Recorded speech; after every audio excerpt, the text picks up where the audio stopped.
welcome to the AI in Education podcast, Ray. And I'm here this time. I missed last week's episode with Eddie, which was amazing. Oh, Dan, I was so excited to be at the world's newest, freshest university because Adelaide University opened last week. So it was fabulous. And they have the beautiful recording studio that you will have seen, You can like smell bathed the in paint. light. Yes. And it was fascinating. I was actually down there for two things. I was down there for the Adelaide Fringe Festival as well as to meet Eddie. So two great things. And the Fringe Festival went well. Yeah, I mean, gosh, it's the second largest fringe festival in the world behind Edinburgh. They had over 1,000 shows. So our little modest show was part of a magical machine. So yeah, no, it was just lovely. But Dan, I thought it was a hairdressing element there with fringes, but it was comedy, fantastic comedy gold. oh God, Dan, are we gonna get your Claudia Wickman gags next? Okay. Let's get into some of the news this week. Okay, Dan. So we've got news again. Yes. And actually, we've got a backlog of news because I was looking through the news to talk about, and we've got stuff from December to get through as well because so much has been happening. And we did those two episodes, one with news and one with research. We still haven't caught up. Hey, let's whiz through some things then. Yes. So the first thing I think is really fascinating is there have been a series of announcements from universities about taking AI seriously within the curriculum. So Purdue University in America, they've added a requirement that in order to graduate, you've got to have an AI working competency. So from this year's intake, all graduates need to be able to do this. So that competency might differ for different disciplines. So each discipline will define what is required to be job ready as a graduate. And you can imagine it'll be different for a doctor than it will be for a teacher or for a lawyer. But the whole idea is they have to produce graduates that have AI skills ready for the workplace. And each faculty will have an advisory board that'll tell them what they should be studying. But it's making sure that their students graduate workforce ready. I love that. I do love that. And, it's a great step towards skilling. But the interesting thing is that competency element. It would be really fascinating to see the competencies they come up with, because that should be a global standard then, shouldn't it? An accountant needs to do this type of AI. A lawyer needs to do this. It's quite interesting. Yeah, and that's going to be a moving target. But to be able to say, yes, we understand that you're coming here to study a particular area, but you cannot graduate without AI skills. That's a bold statement, I think. Yes, yeah. So the next piece of news is about AI partnerships in universities. Yeah, so this was interesting. I saw that the University of Sydney and UTS, both in Australia, they've partnered with Harvey.ai. What's Harvey.ai? Good question, Dan. I'm glad you're here. Harvey.ai is the AI system used by lawyers. So they don't tend to use vanilla ChatGPT. Harvey.ai is using the same large language models, but it's trained on law databases. It's trained to be able to do analysis. Gotcha. So it's a custom AI system designed to help a lawyer do their job. So Oxford University, Chicago Law School, and now two universities in Australia have partnered with them to basically say, yeah, we need our graduate lawyers to know how this system works because it's what you're going to use when you go to the workplace. That's very cool.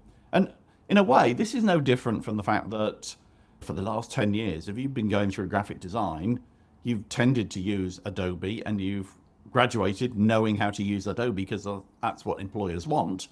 Well, we're now starting to see that in the AI sense as well. Well, one thing that kind of threaded through this when I was reading the notes here earlier on, and it isn't exactly connected, but I know I've mentioned it before, is the UTS transdisciplinary learning faculty, where when you talk about specialist AI for the legal profession, it's interesting when you get people from multi-disciplines looking at AI holistically, but this is very much a specific use case. So really, really good stuff from UTS and UniSid.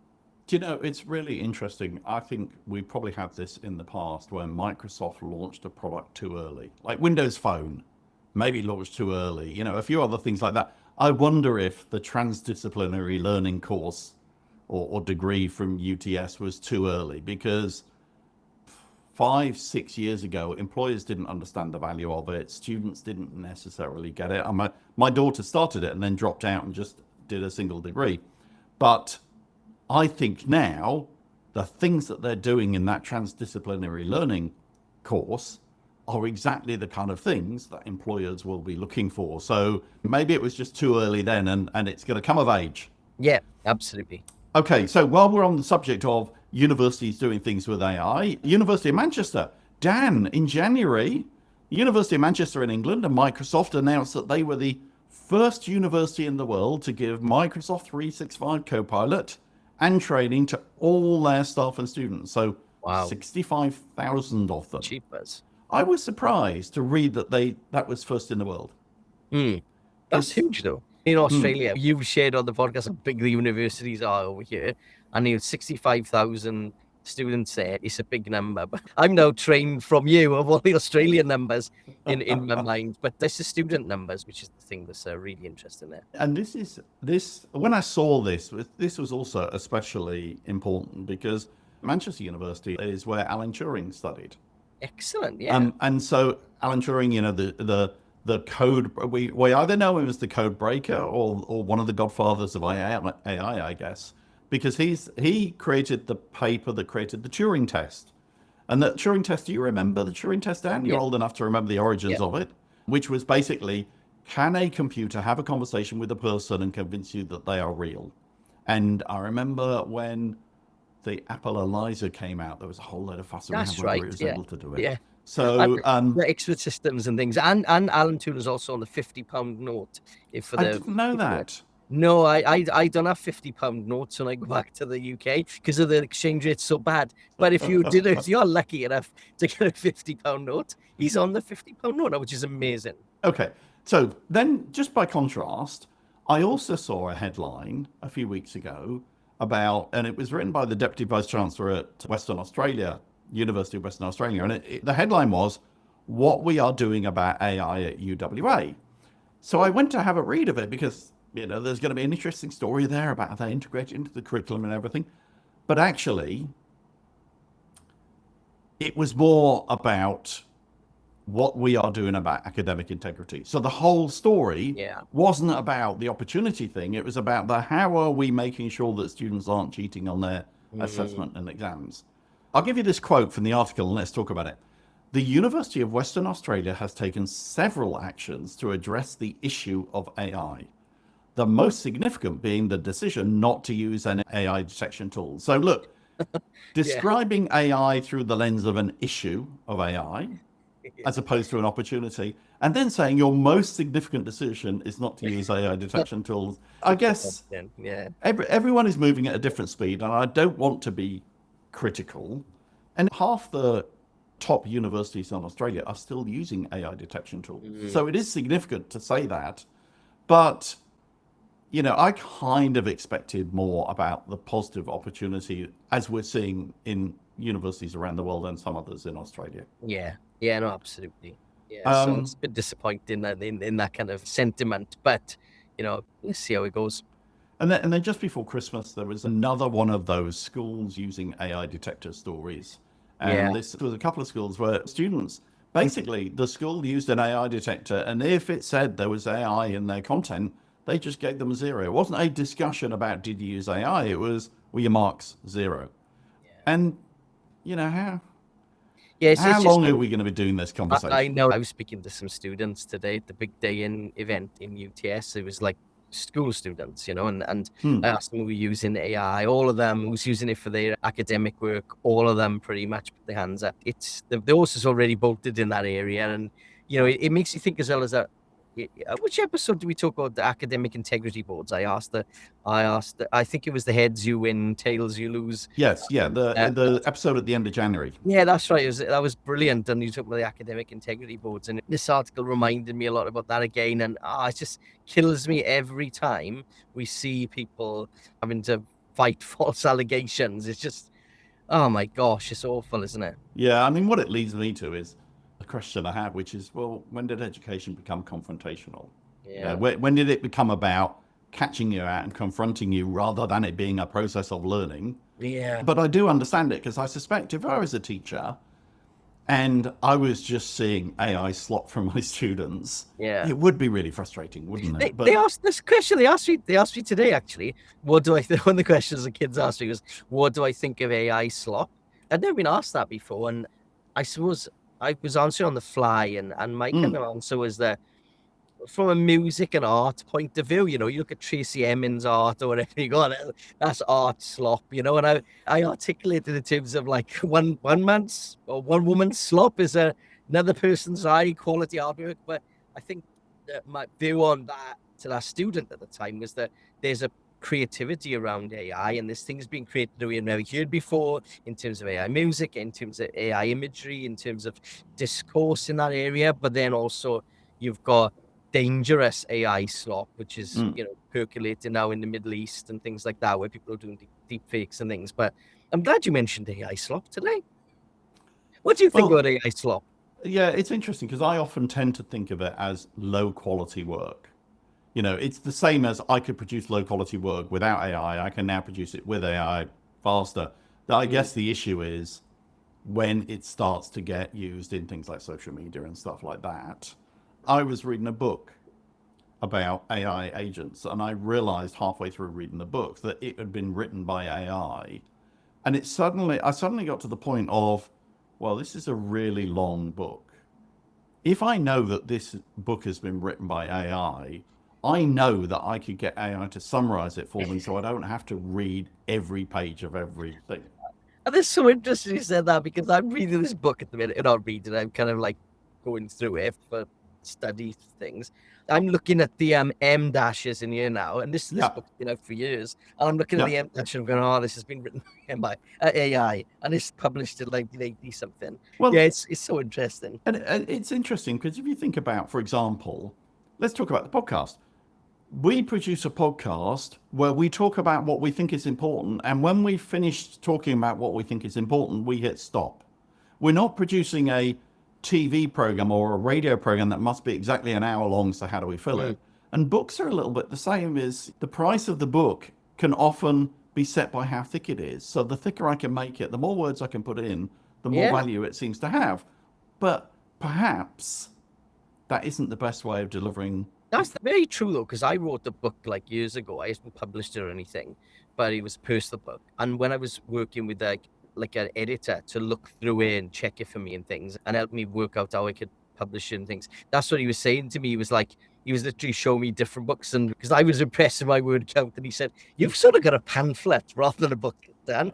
This tie is going to be like this wide." And I'm like, "Okay, then, okay, fair enough. I'm a rookie in this area." But yeah, so going back to the news. Okay, work, Dan. AI Work. and work. Yes. I saw that Microsoft published again the Future of Work report. Yes. So you must have read it. Well, yes, I have. But this is an interesting one because the Work Trend Index report comes out every year, and this one's about the future of work, which came out interestingly from Sean Rintel, who's like Microsoft Research. There's about 8 or 9 researchers that were involved in this. Sean's based in Australia, though, so we've got him speaking at a couple of events coming up, and Jamie Tivan, who's done the Work Trend Index report and all of that kind of stuff. So Yep. it's like an extension of all of that, and there's lots of graphs in there. It's like a summary research paper or multiple research papers. It's quite good. You know, extended the frontier stuff, which came up in the last report, if you've looked at that one. But there's some interesting things in there. You know, some of the things around high income families, which you talked about before, Yep. just come up multiple reports talking about Yep. the technically, and I think we've got to remember this when we're thinking about equity, that AI still remains highest used in high income, technically advanced countries, Yep. areas, schools, and that's come out of multiple pieces of research now. But there's been a dramatic usage growth in low to middle income countries, and that's been also driven by schooling. So school has been, and education has been one of those areas that's hit quite a lot. Did you see any stats that jumped out to you? Well, I'm just going to just talk for a second about sometimes we sit in a bubble. We sit in an AI bubble that isn't the same as the world that normal people sit in. And listeners to this True. podcast are Yes. also sitting in an AI bubble. Yes, true. That if you went to talk to other people, they wouldn't necessarily understand the same perspective. And one of the things I've realized in that AI bubble is there are people that use AI extensively and pay for AI, And there are people that use AI and do not pay for it, and they're getting a different level of intelligence. And I pay for three, Dan. I pay for Gemini, Claude, and ChatGPT. And I'm getting a model that's maybe got 140 IQ. But if you're not paying for it, you're probably getting a model that's 110 IQ. And so therefore, you will try things and go, oh, I can't do that. It's a bit dumb at doing that, that somebody else with a paid version will get. So this issue about high income users and low income users and that becomes really important. Yeah, massively. And this is a good research paper, it's results, so summary reports, lots of graphs in there. We put the link in the show notes, but the demand for AI skillings rising fast, talking about work slop was in there, low quality AI generated content was picked up. Did you see anything yourself? Yeah, the unsurprising things, the report said that people can save an hour a day in some roles, that it's being used for knowledge work like writing and coding. Like the coding thing, especially at the minute, is going bonkers. The issue about work slot that they identified is, so work slot, low quality AI generated content. I need this report down, I need these slides down, and you're just going, yeah, I'll get it to you in 2 minutes because you just ask something to create it for you. But the point that they made was, if you allow a culture of work slop, you are likely to reduce productivity. Yeah. Because some poor sucker on the end of that email is going to have to read it, or they're going to have to try and decode that slide deck. And so if you're not putting the mental work into working out how to communicate well with your colleagues, and you're just using AI to create low quality content, which is, let's call it work slop, then actually you're taking it easy and moving the pain onto other people. Yeah, very true. And go back to the coding comment you made there. One of the questions the kids asked me today, one student said, I want to do software engineer next year using year 12. Should I still be doing that? I was in dangerous ground there. My answer to that was, there's a lot of vibe coding happening at the minute, and I'm sure you university degrees will realize that and change some of the content. So software engineering might not be what we used to. It's not that the degree itself would be defunct, but it may be more about understanding vibe coding and all that kind of stuff, and utilizing AI to do more of that process. So it's interesting. Coding is going bonkers at the minute. I've seen that a lot. So let's just talk about vibe coding a little bit, because the phrase vibe coding, I'm going to define what I think it means, and you can tell me if you agree or disagree. So I think I was vibe coding yesterday. I had 2,000 emails in a .msg format, I think it was. It was a format that Copilot couldn't read and ChatGPT couldn't read. So I needed to convert them into a different format. And I thought, do you know what I want? I want just a summary of all these emails, because then I want to ask queries about it. So I vibe coded. I sat with my AI system of choice and said, okay, I need to write a program that opens this folder, gets all the emails out of the folder and converts them into a different format. And I said, I want a JSON format. So my technical capability was enough to be able to go, oh, I want this in JSON format, basically like a mini spreadsheet. And so I said, oh, yeah, got it. I'll write you an app. So it wrote me a Python app. I put it into Python. I then said, how do I install these things? And it told me how to do it. So I did that. And then it didn't work. So then I went back to the AI and said, well, close. But I got this error message on line 1, and it came back and said, oh, I can fix that for you, blah, blah, blah. And I went back and forth with it 12 times, because sometimes it read the emails, sometimes it didn't put the body text in and all that kind of stuff. And I was just basically going back to it. I didn't understand what was happening. I just went back and said, it didn't work this time, and this is the error message, or this is the behavior. And it kind of went, oh, shucks, I forgot this thing or whatever. And so that to me is vibe coding, which is, I was creating a computer program. I did not have the skills to create that computer program. I didn't have the skills to find the faults. It was just me acting as an interface between Python on my laptop and the AI, and going, oh, it says this, and it fixing it, and then me trying it again. Yeah. Is that vibe coding? Yeah, I think that's exactly what it is, So I've done myself. It's interesting what you said there. I'm not knocking what you did there by any stretch of imagination, right? I'm trying to take my Microsoft hat off. But when we did a hackathon together last week, and that was great, by the way, with all the school administrators and things, really good, and the HR enrollment people. But what I still find all the time is that people are using and thinking about really complicated AI use cases. So I was on one table, you'd separated us up, and I was helping them come up with agent ideas for AI on their Yeah. tables. And the ladies on my table pretty much came up with standard stuff that's in Outlook already, so they were like, I wonder if we can have AI to move my emails that come in a priority and put them in a Yes. folder. And I'm like going, Yeah. well, that's like a rule you can put into like Outlook, but I didn't say that, but Yeah. I did.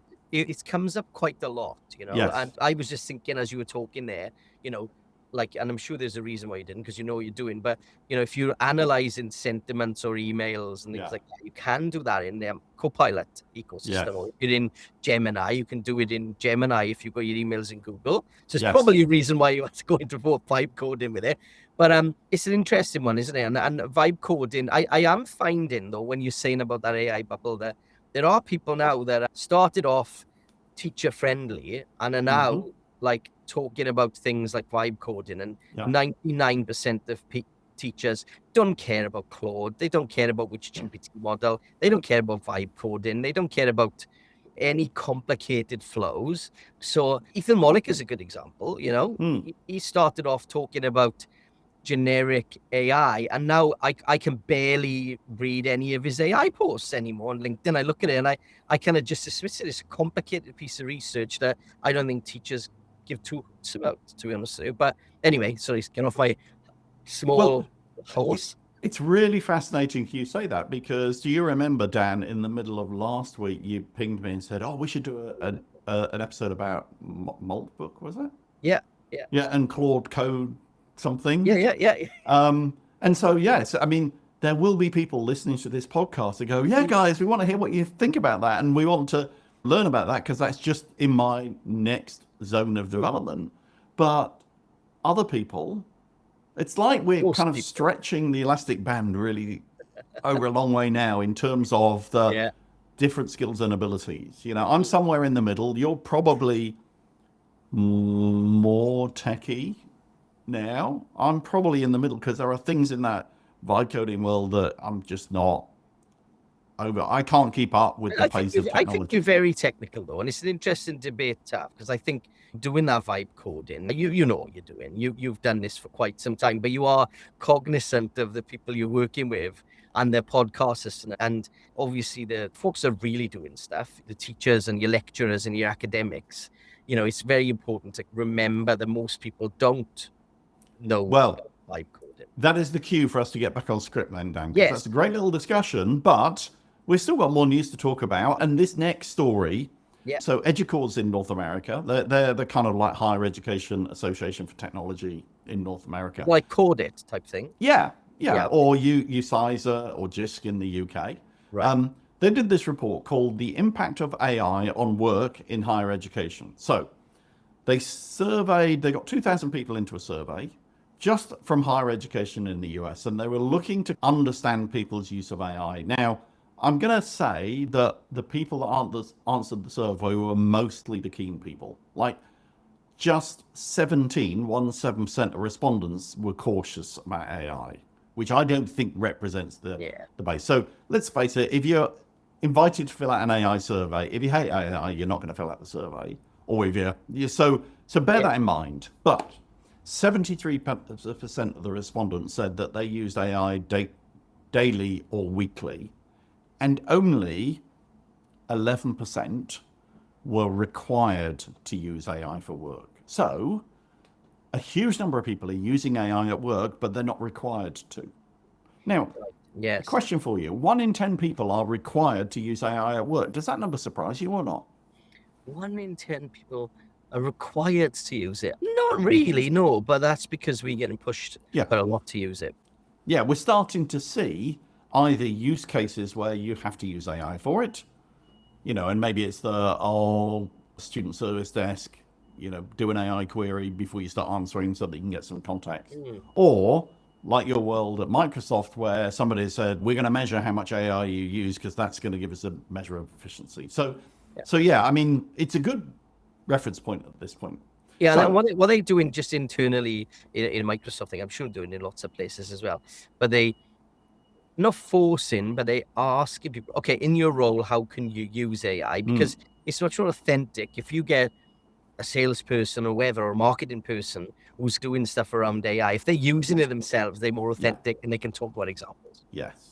Yeah, that makes sense. So one of the couple of interesting stats that came out of this. Go and read the full report. There's like the previous report, Dan. There's lots of pretty graphs as well. But three interesting stats. 13% of universities are measuring the return on investment of work-related AI. So Wow. that means 9 out of 10 are not measuring AI with any kind of return on investment thinking. That's that's a good way to spin it. Actually, I was thinking of the positive side of it, but yeah, actually, that's quite big. And especially when you consider it's extra money because you need extra budget for your AI stuff. And then it's extra staff commitment in time. There's extra training, and to find that 9 out of 10 aren't measuring the ROI. And it's a lot very expensive in universities because they're large institutions, right? Yeah. Okay. So here's the other thing: 19 out of 20 of the people in the survey that said they had used AI for work in the last 6 months, but only half knew whether there were any policies or guidelines for their use. Yeah.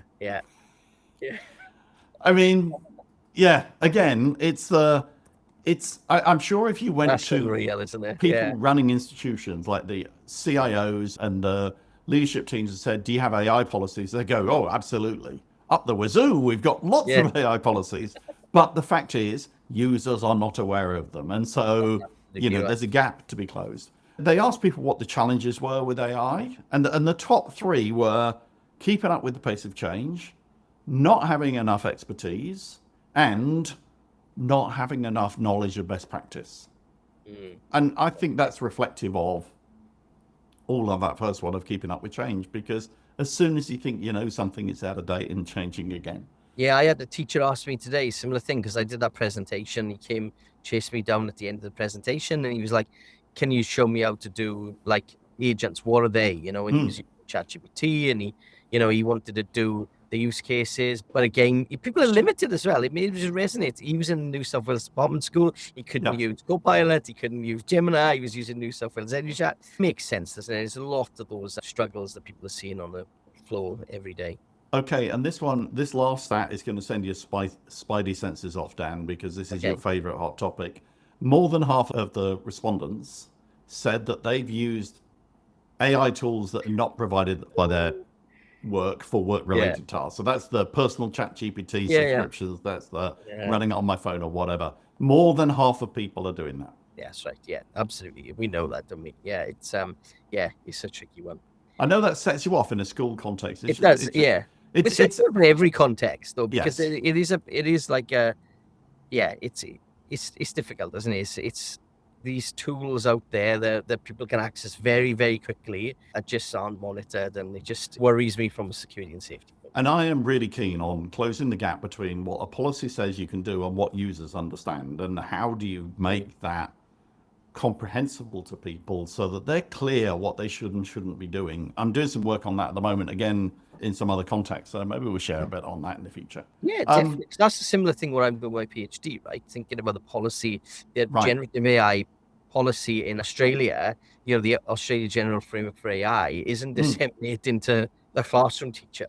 And it's being distilled in Australia to different states. And then it's like, it's like, Awesome, Dan. At some point, we'll have an episode where we've got you talking your PhD level and me talking my ex-comms person level of reading age of 14. And we'll put those two worlds together and see if that helps people.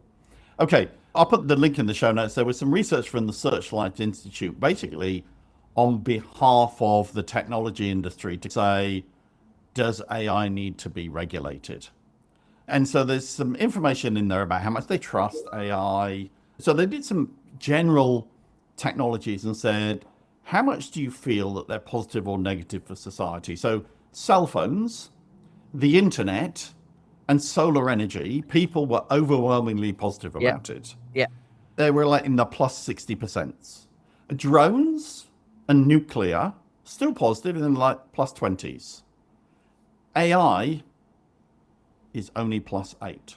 So nearly as many people think it's bad as good, and only just slightly better than social media. That was a surprise to me because we live in a bubble of, isn't AI amazing? But Yeah. The average person sees a lot of downside as well. Here's the bit. Here's the bit that we'll have to do this survey, not amongst our listeners, but amongst some other people. So they said, how does AI learn to write? Okay. The most popular answer Well, this is like family fortunes. Yeah. Okay, so the most popular answer is it reads huge amounts of information from books and websites and articles. That's great, isn't it? But that was only 4 out of 10. 3 out of 10 people believe that programmers wrote down the rules for how to write. Right. And fully one quarter of people that answered the survey said that AI learned to write because people typed in the answers to millions of questions. Oh my gosh. Yeah. Yeah. Oh. Most people drive a car don't know how the combustion engine works. Most people that switch on a light don't know how LED lights work. But here's the really scary bit. They ask people, when you ask an AI like ChatGPT a question, what is it actually doing? So 45% thought it looked up an answer in a database. Okay. 28% thought it was guessing what word should come next based on patterns it had learnt. Okay. And 21% thought it was following a script of pre-written responses. It was basically going for the Encyclopedia Britannica approach. So just to be clear, Dan, for all the listeners, the correct answer is it guessed what word should come next based on patterns that it's learned. It's not looking up in a database. It's not got pre-written answers. There isn't somebody at ChatGPT headquarters with a keyboard typing in answers. Typing it all in. Yeah. Wow. Okay. And you said in the show notes here, so I'm going to pick this up. You said it turns out boomers get the answers right more consistently than millennials. Yeah. And so Gen Z are more accurate, but boomers are more accurate than millennials. Right. So now what am I? I'm a Gen X. So I'm not represented in this data. Boomers and Gen X are about the same. But that surprised me because often I have conversations with people where they think that AI skills and familiarity is something to do with age. Like if you're a youngster, you're more likely to be competent with AI than if you're an older person. Yeah. Clearly, that is not true. Yeah. Hey, Dan, we haven't got to the end of the list, so let's just finish with one last thing. Yeah. Dan, do you ever read the terms and conditions of anything? Have I read them for anything? No. Okay. I'm just thinking. I'm sure. There was something I did try to read. I usually end up reading them when something's gone wrong. So, like, I read the terms and conditions of the Virgin Australia flight policy on Friday because I had 2 flights delayed. So I actually read that. And usually when things go wrong is when I read the T's and C's. Well, we're not in Europe where you would get looked after by the airline, so you would have realised that the short version of their T's and C's for delays is you're on your own, mate. Yeah. What phone do you have, Dan? A Google Android or Samsung. Okay, I don't know the T's and C's for that. I've got an iPhone. The T's and C's for an iPhone tell me I'm not allowed to do nuclear fission or fusion and create nuclear devices using an iPhone.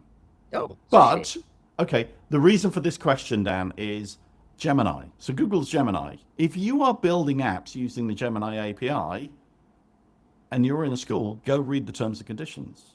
Because if you're building something that is used by students under 18 and it's using Google's AI, you're breaking the terms and conditions. Yeah. So it says age requirements. You must be 18 years of age or older to use the APIs. Okay, well, that makes sense. You will not use the service as part of a website, application, or other service that is directed towards or likely to be accessed by individuals under the age of 18. Wow. Okay. So if you build a chatbot, put it on your website with Gemini, and it's a school website, you're breaking the T's and C's. And I think that's important, isn't it? Because there's a lot of undercurrent in Australia at the minute. I was reading Julie Inman Grant's post recently talking about the next phase of the social media delay in Australia and the fact that the bot type tools are not allowed to do a lot of directed stuff. Under 18s can't use these things. They can't talk about suicide and all this kind of stuff. So it is starting to permeate through, and that's interesting because if you don't read the terms and conditions, there's lots of schools developing their own things using some of these APIs now, and that's interesting. I have no idea how the others compare. Maybe go check the one that Yeah. you're using if you're developing services for your school, just to check you're not falling foul of it. Okay, Dan, we've got more news that we can carry forward to next week, but we've certainly talked about enough. We diverted off onto a few things. I feel like we're kind of almost up to date, but heck, Really? it's only the middle of the week. Something is bound to change before even this episode drops on Friday. Absolutely. Thanks again, Ray, for taking us through some of those topics today. Bye, Dan. Cool. See ya.